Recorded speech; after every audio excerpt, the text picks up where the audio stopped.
Γεια σας. Καταρχήν, να σας πω ότι υπάρχει τεράστια περίπτωση να ξεχάσω τα μισά, οπότε γι' αυτό έφερα το σημειωματάριό μου μαζί. Λέγομαι Στυλιανός Παπαρδέλας και ήρθα σήμερα εδώ να σας πω μια ιστορία η οποία αποτελείται από πολλές άλλες μικρότερες. Είχα και έχω την τύχη να έχω δύο υπέροχους γονείς που με μεγάλωσαν με τον καλύτερο τρόπο, όμως για κακή τους τύχη δεν τους άκουγα ποτέ.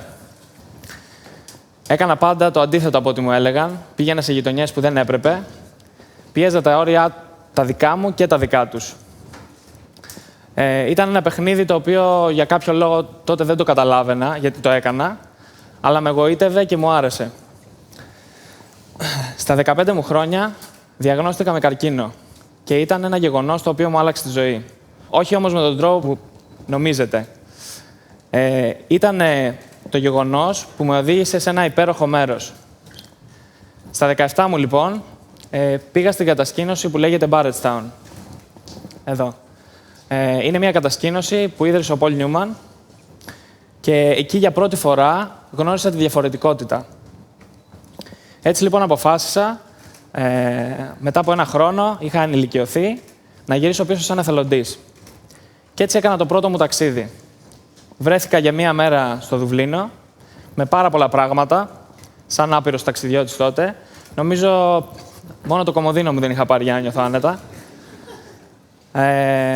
Και βρέθηκα σε μία πόλη η οποία είναι αρχιτεκτονικά και πολιτισμικά πολύ διαφορετική από ό,τι ήξερα μέχρι τότε. Έτσι λοιπόν ήμουν χαμένος. Και ψάχνοντας κάπου να μείνω, συνειδητοποίησα ότι υπήρχε μια συναυλία, μάλλον λόγω της συναυλίας, δεν υπήρχε ούτε ένα κρεβάτι για να μείνει στο Δουβλίνο, σε κανένα ξενοδοχείο. Είχα ψάξει όλη την πόλη.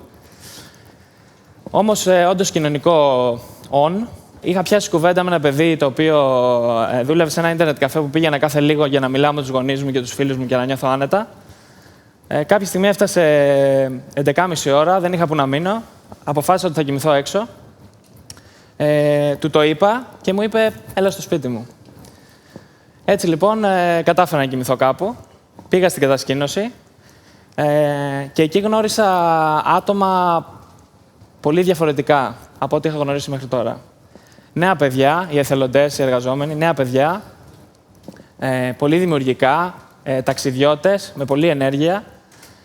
Βρισκόμουν σε συζητήσεις στις οποίες έλεγαν ότι ο ένας έμενε τους τελευταίους 3 μήνες στην Κούβα, ο άλλος είχε πουλήσει όλο το πράγμα για να ταξιδέψει στον κόσμο και αναρωτιόμουν πώς το κάνετε αυτό, πώς γίνεται, με τι λεφτά το κάνετε, δεν φοβάστε. Έτσι λοιπόν γύρισα στην Ελλάδα μετά από αρκετή ταλαιπωρία και σκέφτηκα το ταξίδι και αυτό που μόλις είχα περάσει. Μεγάλωσα στην Ελλάδα και αν θα μπορούσα να το εξηγήσω σχηματικά, θα ήταν ότι νιώθω ότι εδώ λειτουργούμε σε μια ευθεία γραμμή. Δηλαδή, ξεκινάμε το σχολείο, περνάμε σε ένα καλό πανεπιστήμιο, προσπαθούμε να βρούμε μια καλή δουλειά, να κάνουμε οικογένεια κτλ. Μια ευθεία γραμμή και ένας τρόπος ο οποίος δεν μου τέριαζε προσωπικά. Έτσι λοιπόν, βρέθηκα στο πρώτο σταυροδρόμι της ζωής μου. Είπα στον εαυτό μου ότι γνώρισες κάτι πολύ διαφορετικό και έχεις και το γνώριμο σου τρόπο για να ζήσεις. Αποφάσισα λοιπόν να πάω κόντρα σε αυτή την ευθεία γραμμή και όχι μόνο να παρεκκλίνω, αλλά να μην έχω καμία επαφή με κανένα σημείο της. Έτσι λοιπόν ξεκίνησα να κάνω ταξίδια στην Ευρώπη, σιγά σιγά, και κάπου εκεί ανάμεσα στα ταξίδια μπήκε και στη ζωή μου φωτογραφία. Πήγα στη φωτογραφική ομάδα του Πανεπιστημίου Κρήτης και άρχισα να βλέπω τον κόσμο διαφορετικά, με άλλο μάτι. Αυτό με βοήθησε πάρα πολύ στα ταξίδια μου στην Ευρώπη, γιατί βρέθηκα σε μέρη και καταστάσεις στις οποίες δεν θα βρισκόμουν πριν για να τραβήξω φωτογραφίες. Όμως και πάλι, σε αυτά τα ταξίδια ένιωθα ότι πρέπει να είμαι πολύ οργανωμένος, να έχω αρκετά λεφτά μαζί μου, γιατί ένιωθα μια αλφα ανασφάλεια. Έτσι λοιπόν έβαλα ένα στοίχημα κάποια στιγμή με τον εαυτό μου, όταν συνειδητοποίησα ότι μου αρέσουν πάρα πολύ τα ταξίδια και είπα ότι κάποια στιγμή θα ήθελα να είμαι άνετος να ταξιδεύω σε όλο τον κόσμο, όπως θα ήμουν άνετος να πάω μια βόλτα στη γειτονιά μου, χωρίς λεφτά, χωρίς να σκέφτομαι από τι ώρα θα γυρίσω και με ποιο τρόπο. Με τη βοήθεια του καλού μου φίλου Στέλιου Καρουζάκη, έγινα φωτογράφος. Μου έμαθε να δέχομαι τη σκληρή κριτική, να τη χρησιμοποιώ δημιουργικά και να κάνω αυτοκριτική. Και έτσι λοιπόν οι ανάγκες για τη φωτογραφία μεγάλωσαν. Έψαχνα άλλα θέματα. Και αυτό ήρθε και κόλλησε σε συνδυασμό με το όνειρό μου για τα ταξίδια. Περί τα 20 μου χρόνια ένιωθα ότι αυτό το όνειρο έκαιγε μέσα μου. Δεν μπορούσα να κοιμηθώ τα βράδια. Το σκεφτόμουν συνέχεια. Και μιλώντας με τους φίλους μου, τους υποσχόμουν και τους ανακοίνωνα ότι σε ένα χρόνο θα φύγω. Θα κάνω το γύρο της Ινδίας, θα ταξιδέψω, θα τα παρατήσω όλα. Αλλά και εγώ είχα τις δικές μου αμφιβολίες και τους δικούς μου φόβους. Και είναι πάρα πολύ δύσκολο για να καταφέρεις κάτι τέτοιο, πρέπει να πας πρώτα κόντρα στον εαυτό σου και μετά και στον κοινωνικό σου περίγυρο. Όμως αποφάσισα ότι για να ξεπεράσεις τους φόβους σου, πρέπει να τους κοιτάξεις όσο πιο πολλή ώρα μπορείς στα μάτια. Έτσι λοιπόν το 2010 αποφάσισα να κάνω το πρώτο μου ταξίδι εκτός Ευρώπης. Σκεφτόμενος το πού θα πάω, σκεφτόμουν ότι μου ήρθε μια ιδέα στο μυαλό, ότι μέχρι τώρα έβλεπα εικόνες από την Αφρική, οι οποίες ήταν μόνο στενάχωρες. Θλιβερές εικόνες για τους ανθρώπους εκεί και αναρωτιόμουν με τον εαυτό μου. Είναι δυνατόν να υπάρχει μόνο αυτό? Έτσι λοιπόν αποφάσισα να πάρω τη φωτογραφική μου μηχανή και να πάω να δω με τα μάτια μου. Επέλεξα εντελώς τυχαία την Ουγκάντα. Ένα δύσκολο πρώτο ταξίδι και μια δύσκολη πρώτη απόφαση. Και έτσι βρισκόμενος σε μια συζήτηση με τη φίλη μου την Πέτρα, κάποια στιγμή ήμουν αναποφάσιστος για να κλείσω τα εισιτήρια. Κάποια στιγμή με κοίταξε στα μάτια και μου είπε: «Κάντο, τι είναι το χειρότερο που μπορεί να σου συμβεί?» Αυτή η φράση ρίζωσε μέσα μου. Ήταν σαν να την περίμενα χρόνια να την ακούσω. Και έτσι λοιπόν την επόμενη μέρα έκλεισα εισιτήρια για Ουγκάντα, χωρίς να έχω κανονίσει τίποτα, χωρίς να έχω επικοινωνήσει με κανέναν, χωρίς κανένα πλάνο, χωρίς τίποτα. Σκέφτηκα ότι θα προσγειωθώ εκεί και τι είναι το χειρότερο που μπορεί να μου συμβεί. Έτσι λοιπόν έφτασα στην Ουγκάντα και οι πρώτες μου εικόνες από αυτή τη χώρα ήταν πολύ διαφορετικές από ό,τι είχα συνηθίσει μέχρι τώρα. Εντυπωσιάστηκα, αλλά αυτό που με εντυπωσίασε περισσότερο απ' όλα ήταν ότι οι άνθρωποι που γνώρισα εκεί ήταν ίδιοι με εμάς. Κατάλαβα ότι είμαστε όλοι ίδιοι σε όλο τον κόσμο. Όλοι θέλουμε να αγαπάμε, όλοι θέλουμε να έχουμε ανθρώπους δίπλα μας, όλοι θέλουμε να κάνουμε πράγματα που μας κάνουν ευτυχισμένους και αυτό με έκανε να νιώθω άνετα. Έτσι λοιπόν, άρχισα να ξεπερνάω και άλλες προκαταλήψεις που είχα και με τη βοήθεια της φωτογραφίας. Σταμάτησα να κρίνω με τη δική μου κουλτούρα. Είδα τη ζωή αυτών των ανθρώπων από τα δικά τους μάτια. Και τελικά, για να σας δείξω και σε εικόνα, κάποια στιγμή έβγαλα μια φωτογραφία, η οποία και περιέγραψε για μένα την άλλη πλευρά του νομίσματος, αλλά και όλα αυτά τα συναισθήματα που είχα περάσει μέχρι εκείνη τη στιγμή. Αυτή εδώ η φωτογραφία τραβήχτηκε σε ένα σπίτι, σε εισαγωγικά, στην Ουγκάντα. Με αυτή την κοπέλα και την οικογένειά της έκατσα, έφαγα, παίξαμε με τα παιδιά. Περάσαμε πάρα πολλές ώρες μαζί. Και εκεί ανακάλυψα ένα καινούριο κόσμο. Ένα κόσμο από χαμόγελα. Ένα κόσμο που οι άνθρωποι αγαπάνε τους ανθρώπους και είναι φιλόξενοι. Ανακάλυψα τον άνθρωπο. Έτσι χαλαρός λοιπόν, ξεκίνησα να κοιτάω τους ανθρώπους στα μάτια. Να μένω με ανθρώπους που είχα γνωρίσει μόλις 5 λεπτά. Χαμογελούσα και μου χαμογελούσαν πίσω. Και ξαφνικά άρχισα να βγάζω φωτογραφίες και να προσεγγίζω τους ανθρώπους, οι οποίες έμοιαζαν κάπως έτσι. Αυτές είναι φωτογραφίες από πολλά μέρη από τον κόσμο. Κάπου εκεί έφτιαξα ένα δικό μου κόσμο, στο κεφάλι μου.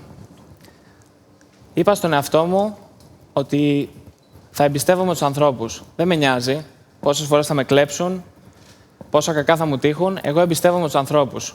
Γιατί σκέφτηκα ότι τα χρήματα και τα αντικείμενα χάνονται, έτσι κι αλλιώς κάποια στιγμή.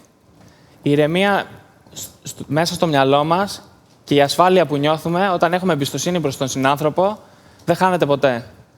Και ήθελα να το κρατήσω μαζί μου. Κάποια στιγμή πριν 1,5 χρόνο βρέθηκα στην Καμπότζη. Εκεί γνώρισα ένα παιδί από την Ολλανδία και αποφασίσαμε να πάρουμε 2 ποδήλατα και να πάμε μια βόλτα στα γειτονικά χωριά. Κάποια στιγμή λοιπόν, σε αυτόν εδώ το δρόμο, πέρασε ένα μηχανάκι το οποίο προσπάθησε να με κλέψει. Είχα τη μηχανή μου περασμένη στον ώμο, μου την τράβηξε, παλέψαμε λίγο εγκινήσει και κάποια στιγμή έπεσα, έσπασα το φακό μου, έγδαρα τα πόδια μου και γέμισα αίματα. Σηκώθηκα βέβαια, του φώναξα για να τον φοβήσω εκείνη την ώρα, μου βγήκε σαν αντίδραση και έφυγαν. Συζητώντας λοιπόν με τον φίλο μου, αν θα γυρίζαμε πίσω ή όχι, του είπα ότι όχι, δεν θα γυρίσουμε πίσω. Γιατί αν γυρίσουμε πίσω, ο φόβος θα έχει κερδίσει. Έτσι λοιπόν πήραμε τα ποδήλατά μας και 500 μέτρα παρακάτω σταματήσαμε σε ένα σπίτι και βρήκα μια οικογένεια η οποία με το που με είδε στην κατάσταση που ήμουν μου φρόντισαν τις πληγές, μου έβαλαν να φάω, παίξαμε για ώρες με τα παιδιά τους και κάναμε αστεία και μάλιστα χωρίς να μιλάμε την ίδια γλώσσα. Αυτή εδώ ήταν η οικογένεια. Και λίγο παρακάτω, ενώ φύγαμε, έβγαλα αυτή εδώ τη φωτογραφία, η οποία είναι μία από τις πιο αγαπημένες μου. Έτσι λοιπόν σκέφτηκα ότι αν εκείνη τη στιγμή είχα κάνει πίσω και είχα υποκύψει στο φόβο, θα είχα χάσει όλες αυτές τις εμπειρίες που κέρδισα.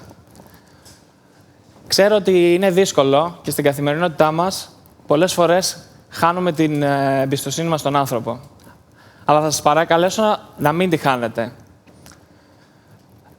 Και πάλι πριν 1,5 χρόνο περίπου, ήμουν στο Βιετνάμ και κάπου εκεί έχασα και εγώ την εμπιστοσύνη μου στον άνθρωπο για κάποιες ώρες. Όμως, μια γυναίκα ήρθε για να μου αποδείξει το εντελώς αντίθετο. Βρισκόμαστε και πάλι με μια φίλη, με την οποία δουλεύαμε στην κατασκήνωση που σας είπα στην αρχή. Πήραμε 2 μηχανάκια και θέλαμε πάλι να κάνουμε μια βόλτα στα γειτονικά χωριά. Η φίλη μου η Ντάρια, λοιπόν, δεν είχε οδηγήσει ποτέ τη μηχανή. Ποτέ. Όμως και αυτή δεν το έβαλε κάτω, είπε θα το προσπαθήσω, πήρε μια μηχανή. Είναι εδώ. Και προσπάθησε να οδηγήσει σε αυτούς εδώ τους δρόμους. Και τα κατάφερε. Περάσαμε 2-3 μέρες μαζί και κάποια στιγμή αποφάσισα να φύγω να πάω στο Βόρειο Βιετνάμ. Έτσι λοιπόν έκλεισα ένα εισιτήριο και έπρεπε να φύγω από τη διπλανή πόλη. Ήταν 5 χιλιόμετρα μακριά. Ήταν η στάση του λεωφορείου εκεί. Έτσι λοιπόν της είπα να με οδηγήσει η ίδια με το μηχανάκι στην επόμενη πόλη, να πιούμε ένα καφέ και μετά να φύγει και να γυρίσει πίσω με ασφάλεια και να φύγω κι εγώ. Δέχτηκε. Ξεκινήσαμε 4 ώρες πριν και φτάσαμε σε μια πόλη που συνειδητοποιήσαμε ότι κανένας, μα κανένας, δεν μιλάει αγγλικά. Και μάλιστα η γλώσσα του σώματος είναι εντελώς διαφορετική. Δεν μπορούσαμε να συνεννοηθούμε με κανένα τρόπο. Εκεί λοιπόν άρχισα να εκνευρίζομαι. Είχαν περάσει 3 ώρες, δεν έβρισκα τη στάση του λεωφορείου και έπιασε καταρρακτώδης βροχή. Και όταν βρέχει στο Βιετνάμ, οι δρόμοι είναι ποτάμια. Τα πράγματα γινόταν χειρότερα, από λεπτό σε λεπτό για μένα. Και μάλιστα ξεκίνησα να έχω και τύψεις, γιατί φεύγοντας θα άφηνα τη φίλη μου την Ντάρια, η οποία μόλις είχε μάθει να οδηγάει μηχανή, να γυρίσει σε τέτοιους δρόμους, μέσα στη νύχτα και με ποτάμια από βροχή, να γυρίσει πίσω. Ένιωθα ότι μπορεί κάτι να πάθει, ότι δεν θα είναι ασφαλής. Κάποια στιγμή, κοιτώντας το εισιτήριο, βρήκα ένα παρόμοιο όνομα σε μια επιγραφή, μπήκα μέσα και νόμιζα ότι το βρήκα. Έδωσε το εισιτήριο στην κοπέλα, με κοίταξε και μου είπε ότι αυτό δεν είναι δικό μας. Εκεί τα έχασα. Εκεί έχασα εντελώς την εμπιστοσύνη μου, εκνευρίστηκα, άρχιζα και φώναζα, χτυπούσα τα τραπέζια, νόμιζα ότι με κοροϊδέψαν, ότι μου πούλησαν ψεύτικο εισιτήριο. Η κοπέλα έχει σαστήσει, Κάποια στιγμή, κάπως με κάποιο τρόπο, πήρε ένα τηλέφωνο και βρήκε την κοπέλα που μου είχε πουλήσει το εισιτήριο. Η οποία μου είπε ότι θα είμαι εκεί σε 20 λεπτά. Έξω γινόταν ακόμα χαμός. Εγώ δεν έδωσα σημασία και κάποια στιγμή βλέπω τη γυναίκα που μου πούλησε το εισιτήριο και φτάνει με το μηχανάκι 20 με 30 λεπτά δρόμος, 5 χιλιόμετρα μακριά, μέσα σε καταρρακτώδη βροχή, με το μικρό της κοριτσάκι μπροστά. Εκεί έμεινα άναυδος. Ένιωσα άθλια με τον εαυτό μου και νόμιζα ότι θα κατέβει κάτω και θα με χτυπήσει. Η γυναίκα κατέβηκε, με ένα τεράστιο χαμόγελο με αγκάλιασε, βρεγμένη μέχρι το κόκαλο, και μου είπε: έλα να σου δείξω από πού θα φύγεις. Εκεί για δεύτερη φορά συνειδητοποίησα ότι ένα πρόβλημα, το δικό μου πρόβλημα, το ότι απλά ήθελα να φύγω σήμερα και όχι αύριο, δημιούργησε ένα τέτοιο πανικό, και όμως αυτή η γυναίκα ήταν εκεί και μου χαμογελούσε. Ξεκινήσαμε λοιπόν να φτάσουμε στο μέρος στο οποίο ήταν η στάση του λεωφορείου. Το ένα μηχανάκι μας άφησε από βενζίνη, πήρα ένα ταξί και έβαλα το κοριτσάκι μέσα για να μην βρέχεται. Κάποια στιγμή πήρα το εισιτήριό μου και είχα χαλαρώσει πλέον. Γυρνώντας πίσω, κοίταξα και είδα μια σκηνή η οποία μου άλλαξε τη ζωή. Η φίλη μου η Ντάρια, μαζί με το παιδί και τη γυναίκα, γελούσαν και έπαιζαν σαν να γνωρίζονταν χρόνια. Συγκινήθηκα πάρα πολύ και φυσικά πήγα μαζί τους και παίξαμε για ώρα. Φεύγοντας, με αγκάλιασαν και οι τρεις. Τελικά η φίλη μου η Ντάρια γύρισε μαζί με την κοπέλα που ήταν ντόπια, οπότε με ασφάλεια, και έκατσα σε ένα παγκάκι δίπλα και έβαλα τα κλάματα. Συνειδητοποίησα ότι χωρίς λόγο είχα εκνευριστεί, είχα χάσει την εμπιστοσύνη μου και με τον καλύτερο τρόπο αυτή η γυναίκα με βοήθησε να ξανακερδίσω την εμπιστοσύνη μου στον κόσμο.